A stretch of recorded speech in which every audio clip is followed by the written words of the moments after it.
Alhamdulillahi Rabbil Alamin. Wassalatu wassalamu ala ashrafil anbiya'i wal mursalin wa ala alihi wa ashabihi ajma'in. Amma ba'du, wa qala Allah ta'ala fi kitabihil azim. A'udzu billahi minasy syaithanir rajim. Bismillahirrahmanirrahim. Iyyaka na'budu wa iyyaka nasta'in. Shadaqallahul 'azim. Shadaqa Rasulillahil karim wasyakirin walhamdulillahi rabbil alamin. Kami hormati seluruh kepengurusan Badan Kemakmuran Masjid, juga yang kami hormati Bapak Ibu jamaah salat zuhur yang dimuliakan oleh Allah Subhanahu wa taala. Mari kita meningkatkan rasa bersyukur kita kepada Allah Subhanahu wa taala karena pada puasa ke-25 ini kita masih diberikan Allah nikmat. Suatu saat nanti cepat atau lambat, mau atau tidak, nikmat itu akan diambil oleh Allah. Tanpa kita tunggu, tanpa kita minta, pasti akan dikurangi, akan diambil. Bahkan suatu saat tanpa kita ketahui, nikmat itu sudah berkurang dalam tubuh dan fisik kita. Maka mari sebelum nikmat itu dikurangi, sebelum nikmat itu dicabut oleh Allah, mari kita bawa nikmat itu semakin dekat kepada Allah Subhanahu wa taala. Mata ini memang susah untuk diajak beribadah, tubuh ini memang susah diajak untuk taat, mulut ini memang susah diajak berzikir. Tapi kalau tak dipaksa, maka nanti baru menyesal ketika sudah berjumpa dengan alam ghaib, baru ingin kembali, ingin mengatakan kepada Rabb, "Jadi pulangkan kami balik ke dunia." Tapi tidak ada satupun yang mendengarkan cakapnya. Kenapa? Penyesalan sudah datang dan berakhir. Maka mari kita bersyukur kepada Allah agar Allah memberikan rahmat dan berkah dalam kehidupan kita masing-masing. Salawat dan salam mari kita perbanyak kepada Nabi kita, Rasul kita Muhammad Rasulullah sallallahu alaihi wasallam. Dan kalimat Allahumma shalli wa sallim wa barik alaih. Mudah-mudahan tiap malam kita berselawat, mudah-mudahan dengan kalimat selawat itu berkenanlah Rasulullah menemui kita nanti di padang mahsyar, lalu dibawanya kita ke dalam syafaatnya, dan bersama beliau kita masuk ke dalam al-jannatul na'im. Amin. Bapak Ibu jamaah salat zuhur yang dimuliakan oleh Allah, mengulang kaji ada buku bernama Iqra' Aqimus Shalah. Di sana dijelaskan ada seorang laki-laki bertanya kepada ulama yang bernama Imam Hasan Al-Basri. Ulama ini mereka bertanya kepada ulama, "Ya wahai ulama, kami ini sudah bermohon kepada Allah, berdoa kepada Allah, bermunajat kepada Allah, meminta kepada Allah, namun doa dan permintaan kami sampai hari ini, sampai waktu ini tidak ada kami dapatkan, tidak dapat memperoleh ijabah dari Allah. Allah menyuruh kami berdoa, Allah menyuruh meminta, namun permintaan kami sampai saat dan waktu ini adalah bulan Ramadan, bulannya doa dikabulkan, bulannya permintaan diijabah. Tapi kenapa doa kami tidak dikabulkan? Kenapa doa kami tidak didengar oleh Allah? Apakah kami kurang syarat berdoa? Apakah doa kami kurang pantas dikabulkan? Tapi bulannya bulan barokah, bulannya bulan yang sangat dipenuhi dengan rahmat." Maka Imam Hasan Al-Basri sangat mudah menjawab, doa kalian bukan tak diterima Allah, doa kalian bukan tidak ingin diijabah Allah, tapi ada beberapa hal yang mesangkut, yang terhijab saat kalian berdoa. Kenapa itu? Maka Imam Hasan Al-Basri menjawab, salah satunya adalah hatimu masih kotor, hatimu masih belum banyak mengingat Allah, hatimu selalu banyak berbuat dosa kepada manusia, hatimu belum connect kepada Allah Subhanahu wa taala. Bapak Ibu jamaah salat zuhur yang dimuliakan oleh Allah, hari ini connect hati kita kepada Allah hampir-hampir putus. Kenapa? Saat beribadahlah baru kita konekkan hati kita kepada Allah. Saat baca Quran baru kita mengingat Allah. Saat kita berzikir baru mengingat Allah. Padahal setiap waktu, setiap detik, setiap napas, harusnya kalimat Allah tidak bisa kita tinggalkan. 24 jam tidak berkurang nikmat napas itu. 24 jam tidak berkurang nikmat gerakan tubuh ini. Tapi kenapa kita kurangkan nikmat yang Allah berikan? Tidak dibawa untuk mengingat Allah Subhanahu wa taala. Allah tak banyak meminta kepada kita. Dia bukan minta apapun, dia hanya minta bagaimana kita ingin dekat kepada Allah Subhanahu wa taala. Maka oleh karena itu, ternyata doa kita tidak diijabah, permintaan kita tidak dikabulkan. Kenapa? Fisik ini sudah bersih, pakaian sudah suci, tapi ada yang belum bersih, yaitu qalbun.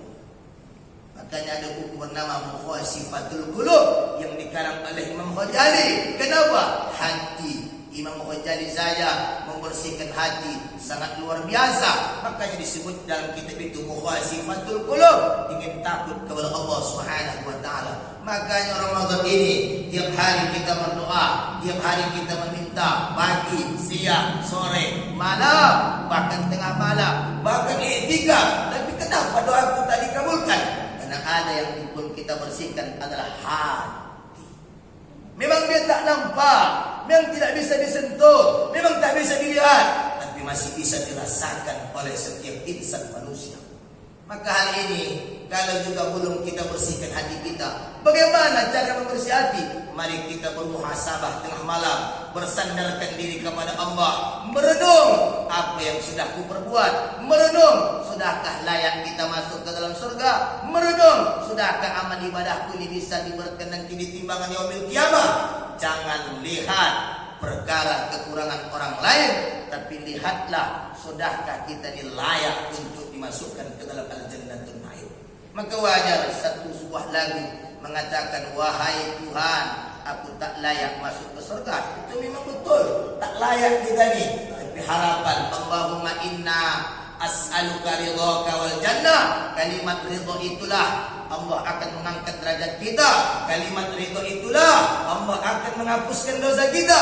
Kalimat ridha itulah Allah akan memuliakan kita. Kalau melihat amal kita, malu kita kepada Allah. Melihat ibadah kita, malu kita kepada Allah.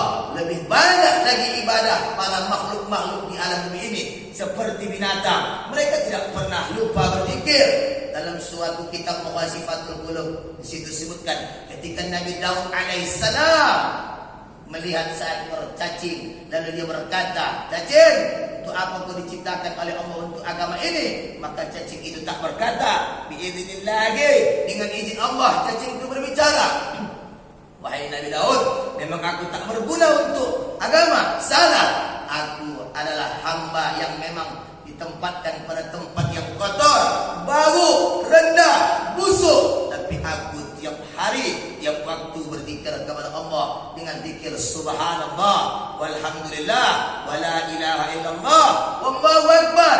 Kalau sampai malamnya aku berselawat kepada Nabi. Malu kita, seekor cacing tiap waktu beribadah, seekor cacing tiap hari berzikir.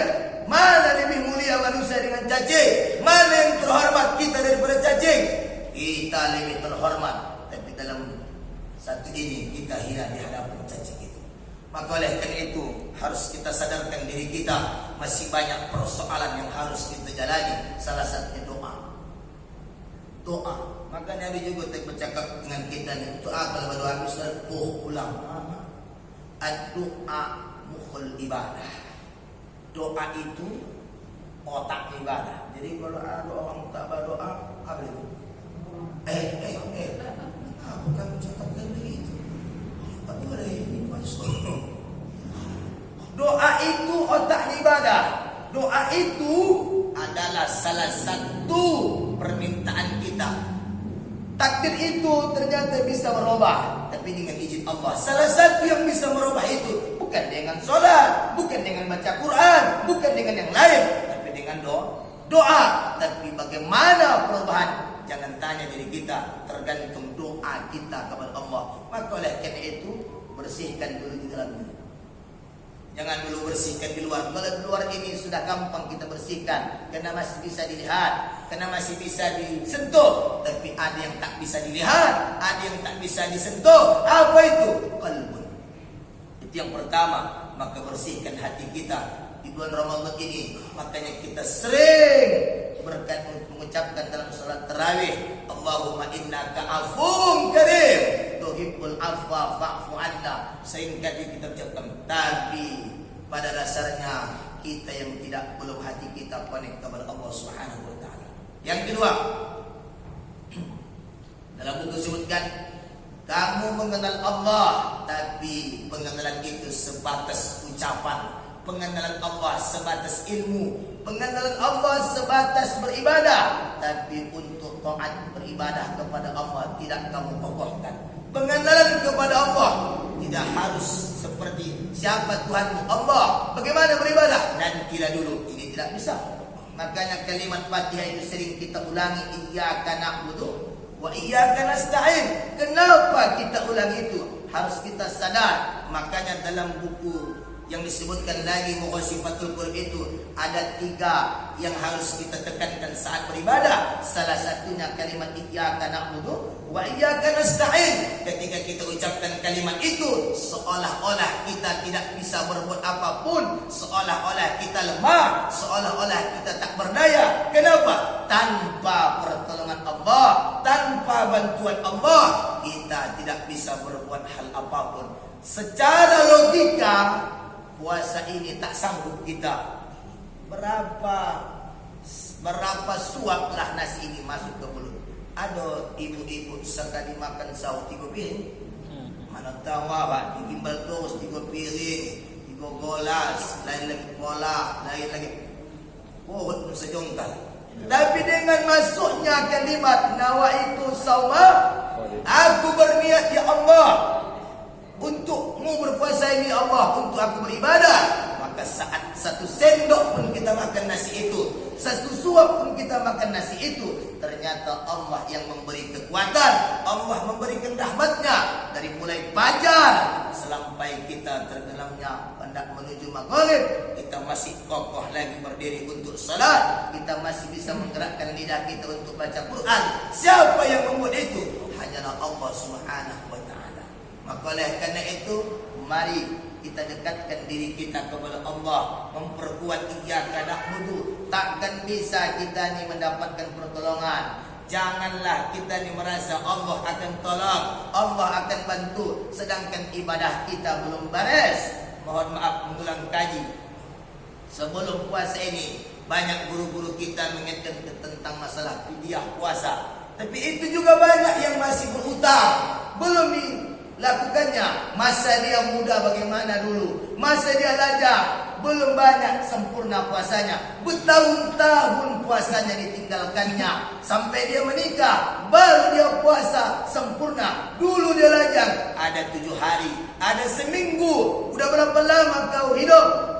60 tahun. Berapa tahun puasa kau sempurna? Kira-kira 30 tahun, 15 tahun. 15 tahun lagi kemana puasa kau? Saat itu aku masih lajang. Wajib diganti itu dengan fidyah puasa. Puasa juga diganti, fidyah juga diganti. Kalimat iyyaka na'budu bukan hanya perintah untuk salat, tapi perintah untuk mendekatkan diri kepada Allah. Jadi kalau dikaji-kaji pun mesti terang. Agak fidyah puasa ni Allah. Kalau segitu ni. Makanya dia bercakap, dari manalah ustaz tulak boras tu? Kalau tak ada tulak boras tu, terakhir kita ni. Banyak boras tu. Terakhir kita ni dong. Berapa lebih dia puasa ustaz? Kata buku, disebutkan dalam buku itu disebutkan adalah 6,75 ons. Kalau digunakan sambil bahasa doa 7 ons. Kalau sempat banyak tinggal kali kentang, dia nak menggalikan usaha pula. Asal kami berusaha menggalikan pula. Di 7 on, bayangkan 7 on, 10 hari lewat tahun ganti fidyah 7 on. Berapa tahun kau tinggalkan puasa? 10 tahun, kalikan sendiri je lah. 7 on, berapa hari kau tinggalkan? 20 hari kau tak puasa. Mantap. Kau cuma tahu. Jadi berapa 20 kali 7 lah. Berapa kilo itu? 20 kali 7 on 14 kilo kali ya? 14 kilo lewat tahun ni pula. 14 kilo kali 10 tahun amat tak bayar mampus. Maka oleh karena itu dari segi itu saja masih sangkut kita. Bagaimana doa kita ingin diijabah? Kalau bisa saat kita berdoa, plong doa kita diterima Allah. Kenapa? Tak ada sangkut. Ibadah salat aman, puasa aman, zakat aman. Langsung doa kita dijawab. Ini pula singgah doa kita, singgah ke sini, singgah ke sini, singgah ke sini. Entah kemana, lama-lama tak singgah ke atas. Maka oleh karena itu, mari kita ini manusia ini masih banyak berkurang, masih banyak dosa. Mulai hari ini kita tutup satu persatu lubang dosa kita di hadapan Allah. Kalau kita tidak minta ampun kepada Allah, anak kita belum tentu meminta ampunkan dosa kita. Setelah kita meninggal, anak sibuk, di mana batang kalabu ayah itu disepori-pori? Abah Hawin, di mana? Dimasuk ke dalam. Berapa biji batang kalabu ayah? Mak, 1000 batang. Kita bagi, mak. Sibuk mereka, lupa mereka untuk memberikan wasiat ayahnya. Kalau meninggal ayah, ada yang perlu kamu keluarkan apa? Di sana ada masjid saksi katanya. Keluarkan sedikit harta ayah. Tak apalah banyak, tapi ada. Itulah yang sedikit itu. Aku tak bisa lagi beramal, aku tak bisa beribadah, aku tak bisa baca Quran. Minimallah yang sejongkal ini, harta yang ku tinggalkan ini, seperempat kamu keluarkan untuk masjid itu. Ketika masjid itu menggunakan uang harta aku mengalir, itulah ibadahku. Namun aku tak berzikir, tapi mengalir hartaku saat itu. Tapi anak menengok duit merah semua tu, sibuk, tangan pun sudah mulai gatal. Ini mana mulai dia? Aduh, betul. Lah, belum sampai 3 hari 3 malam sudah dicek semua tempat duit. Tapi bukan anak lagi. Kalau anak bapak semuanya, aku yakin semua anak soleh dan soleh. Yakin. Begitu meninggal ayahnya selesai dah. Ada yang contohnya kita lagi dosa lagi dosa. Ini terkadang kita. Maka oleh karena itu, apapun yang kita tinggalkan itu, sebelum kita tinggalkan, sedikit demi sedikit kita bawa untuk menegakkan nilai-nilai agama Islam ini. Tengok apa yang dibutuhkan umat. Lihat apa yang dibutuhkan agama ini. Jangan tengok apa kebutuhan kita rumah ini. Itu perlu, tapi tengok siapa lagi membangun agama ini kalau kita tidak. Maka oleh karena itu mari sama-sama doa kita diterima Allah. Bersihkan hati, kuatkan ibadah kita khususnya pada bulan Ramadan ini. Ramadan akan berakhir tak terasa. Tak terasa Ramadan ini berakhir. Bagi saya, kalau ibu tak tahu aku, bapak tak tahu saya, Ramadan tak terasa berakhir. Kurangnya rasa kita ni. Kenapa kurang? Karena belum banyak dosa yang kita minta ampunkan kepada Allah. Berapa jamlah kita tengah malam bangun? 10 hari lagi hendak Ramadan, di situlah kita akan bergegas, ya kan, untuk iktikaf. 20 lagi di mana kita malam tu? Tidur. 10 malam yang kita ingin iktikaf untuk beribadah di masjid, untuk beribadah di mushola. 20 malam yang lalu di mana kita malam?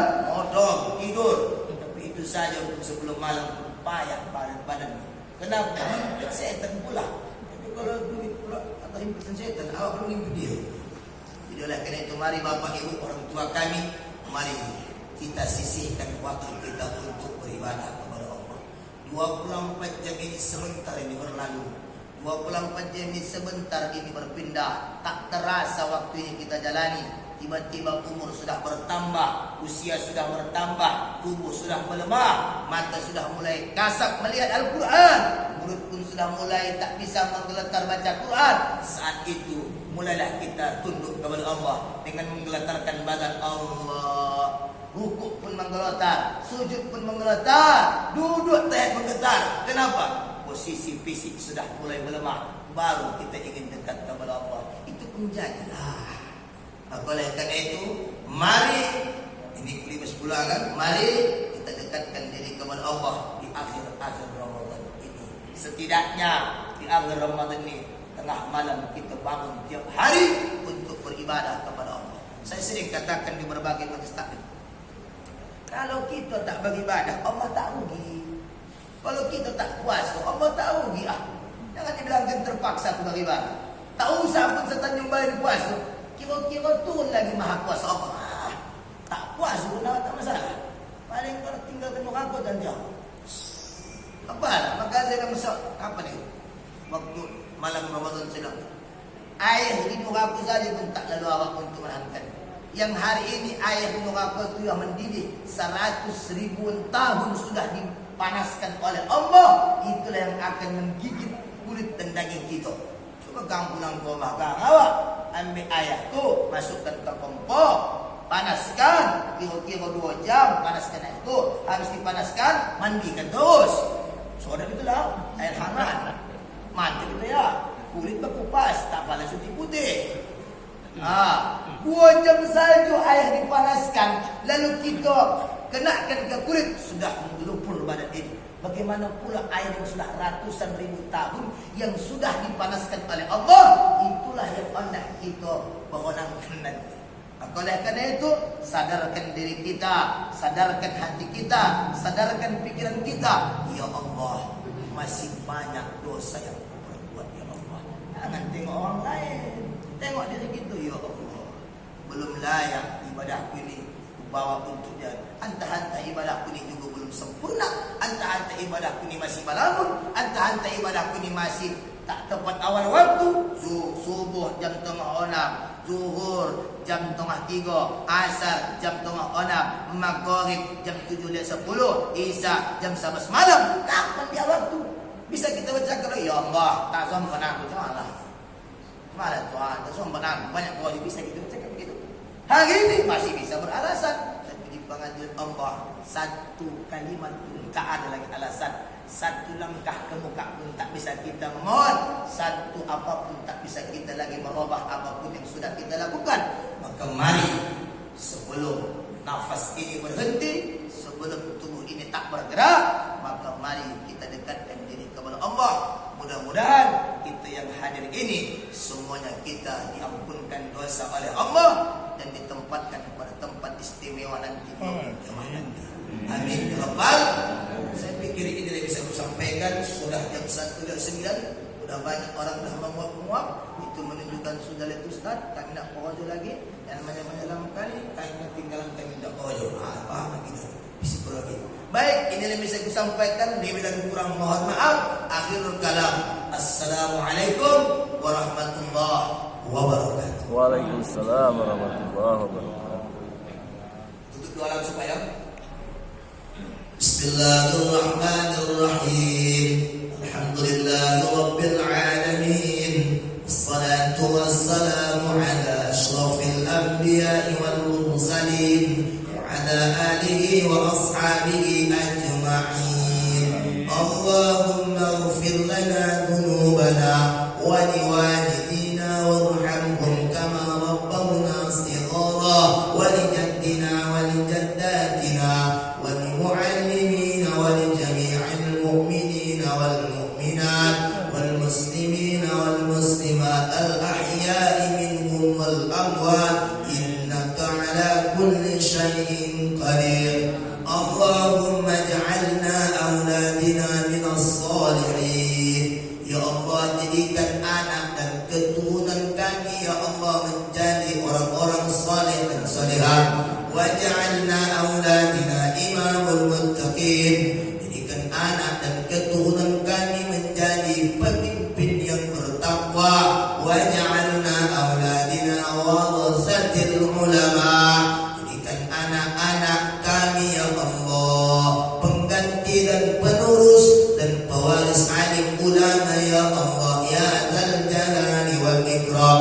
Allahumma rabbana taqabbal minna salatana fi syahri Ramadan wa taqabbal qiraatil Quran fi syahri Ramadan ya Ghafur ya Arhamar Rahimin. Rabbana atina fid dunya hasanah fil akhirati hasanatan wa qina adzabannar.